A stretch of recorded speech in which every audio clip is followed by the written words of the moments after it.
پیارے نبی صلی اللہ علیہ وسلم نے اس کے بعد جب حج کا موسم آیا، آپ صلی اللہ علیہ وسلم حج میں سارے طرف کے لوگ جو حج کے لیے آتے، آپ ان لوگوں سے ملاقات کرنے کے لیے جا رہے تھے۔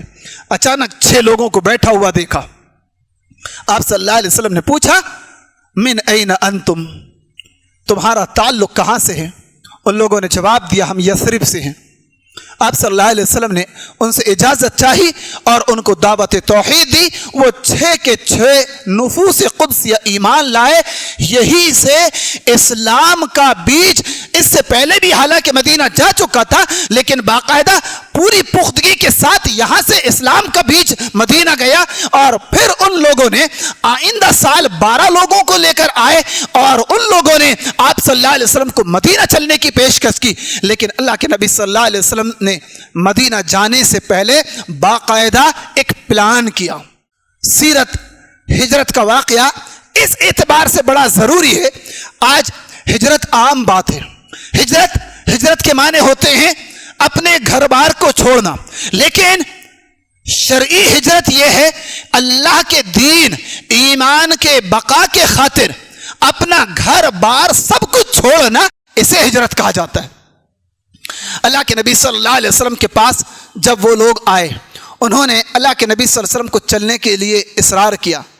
آپ صلی اللہ علیہ وسلم خود نہیں گئے، کہا ٹھیک ہے آپ اپنا کوئی نمائندہ بھیجئے۔ آپ نے مصعب ابن عمیر رضی اللہ عنہ کو اسلام کا نمائندہ بنا کر بھیجا، اور اس مصعب ابن عمیر رضی اللہ عنہ نے کیا کیا، 1 سال ایسی زبردست محنت کی۔ بعد میں ان کے ساتھ عبداللہ ابن ام مکتوم نابینا صحابی بھی مل گئے۔ ایسی محنت کی، 1 سال کا وقفہ تھا کہ مدینے کے گھروں میں کوئی گھر، کوئی مسکن ایسا نہ تھا کہ جہاں کوئی نہ کوئی شخص اسلام سے معلوف نہ ہو چکا۔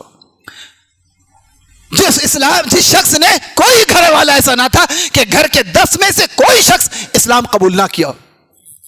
پھر آپ صلی اللہ علیہ وسلم نبوت کے 13ویں برس پیارے نبی صلی اللہ علیہ وسلم کے پاس 72 یا 73 مرد حج کے موقع پر اور 2 عورتیں آئیں، اور پچھلے دونوں موقع پر جو ہوا، جب بھی بات ہوئی تو جمرہ عقبہ کے پاس ہوئی، جو مینا کے پاس ہے، وہاں پر بات ہوتی۔ رات کی تاریکی تھی، باقاعدہ گفتگو کا وقت متعین ہوا۔ اللہ کے نبی صلی اللہ علیہ وسلم کے ساتھ عباس ابن عبد المطلب جو آپ کے چچا ہیں، ابھی ایمان اور اسلام قبول نہیں کیا، لیکن آپ کے بڑے خیرخواہ، بڑے ہمدرد، وہ آپ صلی اللہ علیہ وسلم کے ساتھ انصار مدینہ سے، جو مدینے سے آنے والے افراد ہیں، ان لوگوں سے گفتگو کرنے گئے۔ بہرحال گفتگو شروع ہوئی۔ عباس رضی اللہ عنہ نے کہا کہ تم جانتے ہو بھتیجے محمد کو لے جانے کا انجام کیا ہے؟ اس کا مطلب یہ ہے کہ اگر تم اس بات پر راضی ہو کہ تمہاری عورتیں بیوہ، تمہاری مائیں تم پر روئیں، تمہارے بچے یتیم ہو جائیں، تمہارے گھروں میں ماتم کی محفل ہو، تو تم ان کے سودا بازی کرو، ان کو لے جانے کی بات کرو۔ کیوں کہ ان کو لے جانے کا مطلب یہ ہے کہ پوری دنیا کی مخالفت مول لینا، پوری دنیا سے دشمنی مول لینا۔